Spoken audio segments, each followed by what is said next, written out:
क्या विद्या क्लासेज में बहुत बहुत स्वागत है। और जैसा कि हम बेसिक सेकेंड ईयर में मैकेनिक्स के अंदर कांस्टेंट मोशन पर डिस्कस कर रहे थे और लगभग सारा टॉपिक हमने कंप्लीट करा दिया हुआ है। एक दो टॉपिक और बच गए हैं, उन्हें हम बहुत जल्द कंप्लीट करा देंगे।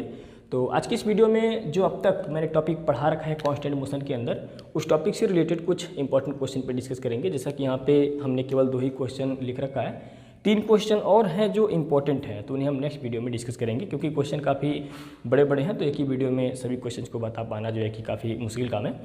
तो ये दोनों क्वेश्चन जो है यहाँ पे हमने लिख रखा है, ये क्वेश्चन जो है काफ़ी इंपॉर्टेंट क्वेश्चन है। और इन क्वेश्चन को आप सॉल्व कैसे करिएगा, इनके पीछे का जो कॉन्सेप्ट है, जो बेसिक कॉन्सेप्ट है, वो मैंने ऑलरेडी आपको समझा रखा है। ये दोनों क्वेश्चंस रिलेटेड हैं केवल और केवल 2 ही टॉपिक से। और वो टॉपिक क्या है हमारा, जैसा कि मैंने आपको बता रखा था, motion outside of a smooth vertical circle. और दूसरा टॉपिक है हमारा motion inside of a smooth vertical circle. ये 2 टॉपिक काफ़ी इंपॉर्टेंट हैं और इससे रिलेटेड क्वेश्चन जो है कि अक्सर एग्जाम में आते हैं। तो इसमें जो पहला टॉपिक है motion outside of a smooth vertical circle का, ये तो मैंने पढ़ा दिया है, जिसकी वीडियो आप इसी वीडियो के डिस्क्रिप्शन बॉक्स में जाके देख सकते हैं, मैंने लिंक डाल दिया हुआ है। और दूसरा टॉपिक मैंने बताया नहीं है, बट यहाँ पे मैं आपको कॉन्सेप्ट जो है इसका समझा देता हूँ। राइट, इन दोनों ही टॉपिक के कॉन्सेप्ट जो भी हैं मैं एक बार रिवाइज कर देता हूँ, ताकि आप इस तरह के क्वेश्चंस को या फिर आपकी बुक में जो भी क्वेश्चंस होंगे आप बहुत इजीली उन्हें सॉल्व कर पाएँ। क्योंकि क्वेश्चंस काफ़ी लंबे हो जाते हैं सॉल्व करते समय, तो मैं बहुत ही आपको आसान तरीका भी यहाँ पे बता रहा हूँ, ताकि आप बहुत जल्द क्वेश्चन को सॉल्व कर पाएँ। और यहाँ पे आप समझिएगा इन टॉपिक के पीछे का कॉन्सेप्ट क्या है, क्या फार्मूला आपको ध्यान में रखना है, जिससे कि इन क्वेश्चंस को आप आसानी से सॉल्व कर पाएँ। जैसा कि मैंने पहला टॉपिक आपको बताया था, मैं पूरा डिटेल में नहीं जाऊँगा, मैं केवल फार्मूला यहाँ पे उसका लिखता हूँ। मैंने आपको पहला टॉपिक बताया था motion outside of a smooth vertical circle. मतलब कि जैसे कि ये कोई वर्टिकल प्लेन है, और इस वर्टिकल प्लेन में जैसे मान लीजिए कि ये कोई सर्किल है, और कोई एक पार्टिकल है जो इस सर्किल के बाहरी सरफेस पे मोशन कर रहा है। राइट, बाहरी सरफेस पे मोशन कर रहा है। मेरे से ये सही तरीके से नहीं बना हुआ है सर्किल, बट आप अच्छे से बना लीजिएगा। तो मान लेते हैं कि ये हो गया सेंटर इस सर्किल का ओ, और ये हो गया हमारा मान लीजिए कि कोई एक पार्टिकल, राइट, जो इसके बाहरी सरफेस मोशन कर रहा है, और इसका ये रेडियस ए है। तो टी टाइम में पार्टिकल यदि पी पॉइंट पे पहुंच जाता है, राइट, टी टाइम में यदि ये पार्टिकल पी पॉइंट पे पहुंच जाता है, तो इसका जो रिएक्शन होगा बाहर की ओर होगा। और रिएक्शन फोर्स हमने क्या लिखा था, ये लिखा था हमने m/a 3Ag cos theta minus 2Ag minus u square. Right, जो नए स्टूडेंट होंगे, जो पहले हम फार्मूला बता रहा हूँ, बस उसी को आप ध्यान में रखिएगा, क्वेश्चन आसानी से लग जाएगा। ठीक है, तो जो रिएक्शन होगा वो बाहर की ओर होगा, और रिएक्शन फोर्स हमारा कुछ इस तरीके से निकल जाएगा। ओके, और इस पी पॉइंट पे अगर मैं वेलोसिटी की बात करूं, तो v स्क्वायर क्या हो जाएगा, u square plus 2Ag 1 minus cos theta. ये हो जाएगा इस पी पॉइंट पे जो है कि वेलोसिटी। राइट, कुछ ऐसा हो जाएगा। थीटा क्या है, तो भाई इनके बीच का एंगल है। ओके, अच्छा, एक चीज़ और मैं आपको बता दूं कि यदि ये पार्टिकल इस सरफेस को छोड़ देता है, तो ऐसे सिचुएशन में जो है कि आर की वैल्यू आपको 0 लेनी है। राइट, मान लीजिए कहीं ऐसा सिचुएशन आए, क्वेश्चन में देखने को मिले कि पार्टिकल जो है कि इस सरफेस को छोड़ रहा है, तो यहाँ पे आर की वैल्यू आपको 0 रखनी है। 2 चीज़ मैंने आपको बता दिया था। राइट, ये आपको कब ये दोनों चीज़ों को ध्यान में रखना है, जब पार्टिकल इस स्मूथ वर्टिकल सर्किल के बाहर मोशन कर रहा हो। राइट, इन 2 चीज़ों को आप अच्छे से ध्यान में रखिएगा। अच्छा, दूसरा क्या है, दूसरा आपको क्या ध्यान में रखना है, जैसे मान लीजिए कि स्मूथ वर्टिकल सर्किल है, और यहाँ पे मान लीजिए कि कोई ये स्ट्रिंग हो गई। राइट, स्ट्रिंग से कोई m मास का पार्टिकल कोई अटैच किया हुआ है, और जब ये मोशन करेगा तो इसका पथ क्या होगा, सर्कुलर होगा। राइट, कुछ इस तरीके से। तो ये मान लीजिए कि अगर ये पार्टिकल किसी टी टाइम पे यहाँ पे पहुँच जाता है, पॉइंट पी पे पहुँच जा रहा है। राइट, ये एंगल हमारा थीटा हो गया। तो ऐसे सिचुएशन में जो रिएक्शन होगा, अगर ये स्ट्रिंग से बंधा हुआ है, तो जो टेंशन होगा अंदर की ओर, तो टेंशन या रिएक्शन फोर्स आपको जो उचित लगे आप यहाँ पे बोल दीजिए, मैं टी या आर करके लिख देता हूँ। और ये जो होगा टेंशन, ये हमारा क्या हो जाएगा, m/a, ध्यान में रखिएगा, m/a u square minus 2Ag plus 3Ag cos theta हो जाएगा, राइट, ये हो जाएगा। अच्छा, और यहाँ पे जो इस पी पॉइंट पे जो वेलोसिटी होगी वो हो जाएगा you square minus 2AG 1 minus cos theta, right. कुछ इस तरीके से जो है वेलोसिटी हो जाएगा और ये टेंशन या रिएक्शन हो जाएगा, राइट। तो ये फार्मूला आपको कब यूज करना है, जब पार्टिकल इस स्मूथ वर्टिकल सर्किल के इनसाइड मोशन कर रहा हो, तो आपको ये दोनों चीज़ें ध्यान में रखनी है, और बाहर जब मोशन कर रहा हो तो आपको ये दोनों चीज़ें ध्यान में रखनी है। ओके, बाकी ये टॉपिक मैंने पढ़ा रखा है, आप जाके वीडियो देख लीजिए, उसकी हेल्प से आप इस टॉपिक के फार्मूला वगैरह निकाल सकते हैं, ठीक है ना। तो इन दो चीज़ों को आप अपने मन में बैठा लीजिए, फिक्स कर लीजिए। तो आइए अब हम जो है क्वेश्चन पे डिस्कस करते हैं। बाकी एक चीज़ और ध्यान में रखिएगा, अगर यहाँ पे स्ट्रिंग स्लैक हो जा रहा है या फिर मान लीजिए कि यहाँ पे अगर जो है कि जो पार्टिकल है अगर सरफेस को छोड़ दे रहा है तो वहाँ पे आर की वैल्यू आपको 0 लेनी है, यहाँ पे टी की वैल्यू आर की वैल्यू जो भी है 0 लेके काम चलाना है। क्वेश्चन अभी आ रहा है तो हम आपको सारी चीज़ें बताते चल रहे हैं, ठीक है। यहाँ पे देखिए पहला क्वेश्चन है, आपका सारा डाउट क्लियर हो जाएगा इस क्वेश्चन से। क्वेश्चन क्या कह रहा है कि a heavy particle of a weight W a fixed point by a light and exchangeable string describe a circle in a vertical plane. The tension in the string has the value MW and NW respectively when the particle is at highest and lowest points in its path. Find the relation between M and N. Right, question क्या कह रहा है यहाँ पे मैं एक diagram बना के समझाता हूँ तो आपको बहुत अच्छे से समझ में आएगा।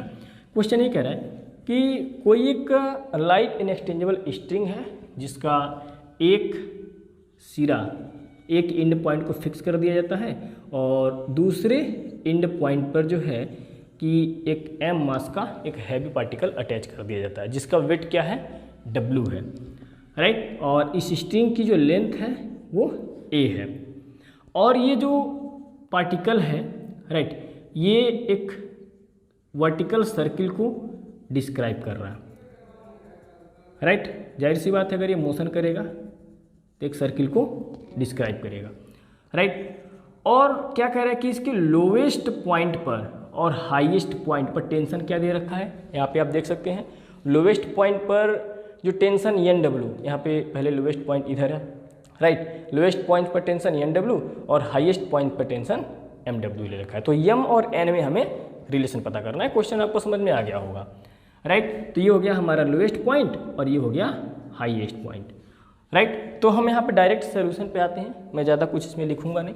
एक्चुअली यहाँ पे आप देख सकते हैं कि जो पार्टिकल है इस सर्किल के अंदर मोशन कर रहा है, राइट। इस वर्टिकल सर्किल के अंदर, इस वर्टिकल, देखिए यहाँ पे जब भी हम करें वर्टिकल सर्किल मतलब कि इस वर्टिकल प्लेन में बना हुआ एक सर्किल है और इसके अंदर पार्टिकल मोशन कर रहा है।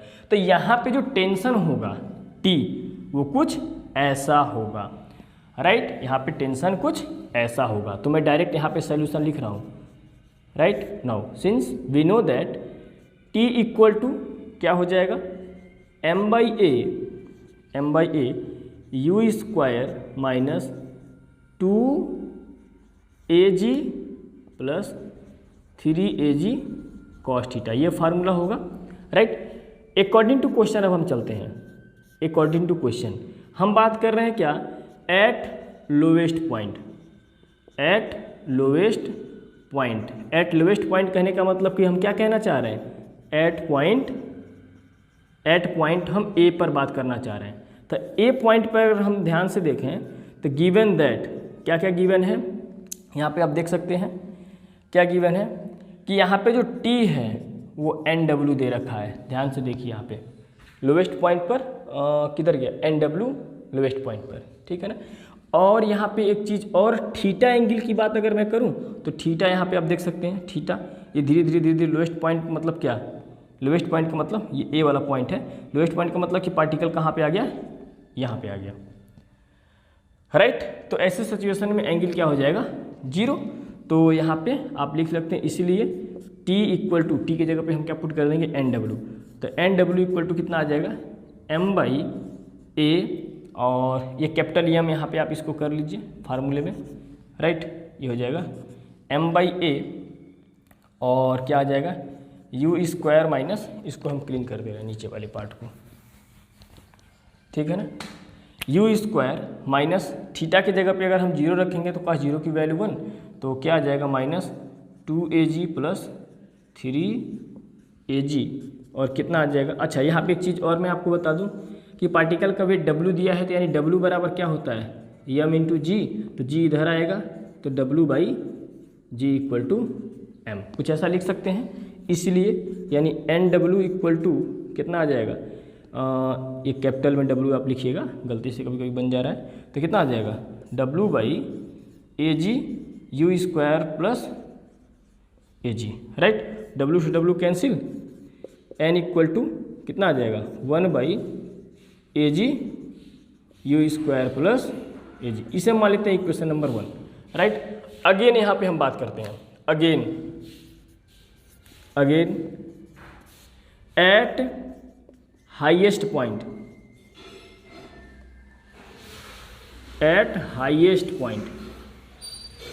पॉइंट कहने का मतलब हम क्या कहना चाह रहे हैं, एट पॉइंट बी पे हम बात करना चाह रहे हैं, एट पॉइंट बी। तो t इक्वल टू हमारे पास क्या हो जाएगा m, t इक्वल टू यहाँ पे कितना होगा mw, राइट, ये स्मॉल m है, t equal to mw, right. और यहाँ पे क्या हो जाएगा हमारे पास, ये हो जाएगा थीटा एंगल हमारे पास कितना हो जाएगा पाई, क्योंकि थीटा इक्वल टू आप देख सकते हैं पाई हो जाएगा। तो मैं यहाँ पे लिखता हूँ, इसको मैं अब क्लीन कर दे रहा हूँ। यहाँ पे आप लिख सकते हैं क्या, यहाँ पे हो जाएगा हमारे पास mw और स्मॉल m कैपिटल M की जगह पे w बाई कितना हो जाएगा AG U square minus 2AG और थीटा की जगह पे पाई, तो पाई होगा तो माइनस निकल जाएगा, माइनस 3AG, राइट। तो W से W कैंसिल, तो कितना आ जाएगा M equal to 1 by AG U square minus 5AG, equation number 2। अब यहाँ पे हम क्या कर रहे हैं कि इक्वेशन जो है कि 1 माइनस हम 2 कर देते हैं, राइट, इक्वेशन 1 माइनस 2। चलिए इक्वेशन 1 माइनस 2, तो देखिए क्या हो जाएगा, ये हो जाएगा n minus m equal to, यहाँ पे क्या दे रखा है u square plus AG by AG minus, और ये क्या हो जाएगा u square minus 5AG by AG। देख लीजिए कितना आ रहा है, दोनों का ये डिनोमिनेटर सेम है, तो u square plus AG minus u square plus 5AG by AG, u square से u स्क्वायर कैंसिल हो गया, 6AG बाई AG कैंसिल हो गया पूरा, AG से AG, तो n minus m equal to 6, right. तो कुछ इस तरीके से हमारे पास ये रिलेशन आ गया, यही चीज़ हमें यहाँ पे फाइंड आउट करना था। चलिए, तो आई होप कि ये बहुत ही सिंपल सा क्वेश्चन था, दिखने में केवल टफ था लेकिन बहुत ही आसान क्वेश्चन था। अब आते हैं हम क्वेश्चन नंबर 2 पर।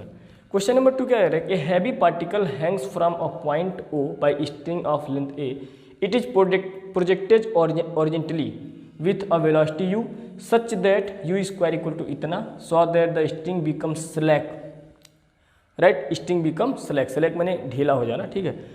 when it's described an angle, right, मतलब देखिए क्वेश्चन ये कह रहा है कि कोई एक हैवी पार्टिकल है जो जिसे एक स्ट्रिंग जिसकी लेंथ a दे रखी है उससे उसको बांधी जाती है और उस पार्टिकल को ओरिजेंटली जो कि इस वेलोसिटी से प्रोजेक्ट किया जाता है। तो हमें ये दिखाना है कि इस एंगल पर, ठीक है ना, हमें प्रूव करना है कि इस एंगल पर स्ट्रिंग क्या हो जा रहा है, स्लैक हो जा रहा है, राइट। मतलब कि कुछ ऐसा यहाँ पे सिचुएशन देखने को मिल रहा है, जैसे कि ये हो गया हमारे पास स्ट्रिंग जिसको ये फिक्स कर दिया गया O, और यहाँ पे कोई एक पार्टिकल है और इस स्ट्रिंग की जो लेंथ है वो A है, और यहाँ से क्या किया जा रहा है कि U वेग से इसको ओरिजेंटली प्रोजेक्ट किया जा रहा है, राइट, U वेग से इसको ओरिजेंटली प्रोजेक्ट किया जा रहा है। तो हमें ये दिखाना है कि इस एंगल पर स्ट्रिंग क्या हो जा रहा है, स्लैक हो जा रहा है। स्लैक मतलब होता है ढीला हो जाना, राइट, वहाँ पे टेंशन 0 हो जाना, ठीक है। तो मान लेते हैं कि यहाँ पे आने के बाद स्ट्रिंग क्या हो जा रहा है, स्लैक हो जा रहा है, मतलब थीटा एंगल पे, और थीटा इक्वल टू यही होगा, ये चीज़ प्रूव करना है। देखिए कैसे यहाँ पे प्रूव करेंगे, देखिए यहाँ पे भी आप देख सकते हैं कि जो पार्टिकल है वो इस साइकिल के इनसाइड मोशन कर रहा है। तो ऐसे सिचुएशन में यहाँ पे हम जानते हैं कि t इक्वल टू क्या हो जाएगा, let T be the tension, let T be the tension in the string. मैं ज़्यादा इसमें कुछ लिखूंगा नहीं, बट आप समझ लीजिएगा। स्ट्रिंग तो टी इक्वल टू हमारे पास कितना हो जाएगा, आप जानते हैं m बाई ए, अंदर है तो you square minus 2AG plus 3AG कह सकते हैं। The string will be slack कब होगा, when tension T equal to 0। T equal to 0 मतलब तो यहाँ पे कितना हो जाएगा, ये भी जाके 0 हो जाएगा, यानी U square minus 2AG plus 3AG cos theta equal to 0, right. अब यहाँ पे आप देख सकते हैं यू स्क्वायर जो है आपको इतना दे रखा है, तो यू स्क्वायर की जगह पे आप वैल्यू पुट कर दीजिए, राइट। सो कितना है 2 plus root of 3AG minus 2AG plus 3AG cos theta यहाँ पे इक्वल टू 0 होगा, इक्वल टू 0। तो AG सब उधर जाके क्या हो गया 0। तो आपके पास बच कितना गया यहाँ पे आप देख सकते हैं, राइट। यहाँ पे आप लिख सकते हैं now since given that U square equal to 2 plus root of 3AG, right. तो यहाँ पे AG सब उधर जाके 0, और यहाँ पे 2 प्लस में है और यहाँ पे माइनस में है, 2 भी कैंसिल। तो आपके पास कितना आ गया यहाँ पे आप देख सकते हैं under root 3 plus 3 cos theta equal to 0। तो यहाँ से आप क्या लिख सकते हैं, तो ये रूट 3 उधर गया, तो यहाँ पे कितना हो गया, यहाँ पे मैं इसको जो है इसको मिटा के इधर में सॉल्व कर देता हूँ। तो यहाँ पे कितना हो गया cos theta equal to minus root 3/3, और आप इसको रूट 3 का ऊपर नीचे मल्टीप्लाई कर दीजिए, तो cos theta equal to minus 1/√3। तो यहाँ पे थीटा इक्वल टू कितना आ गया कॉस इनवर्स माइनस 1/√3, राइट। ये कुछ इस तरह से मैंने इन दोनों ही क्वेश्चन को सॉल्व करा। एक दो क्वेश्चन और है, अब नेक्स्ट वीडियो में हम डिस्कस कर रहे हैं।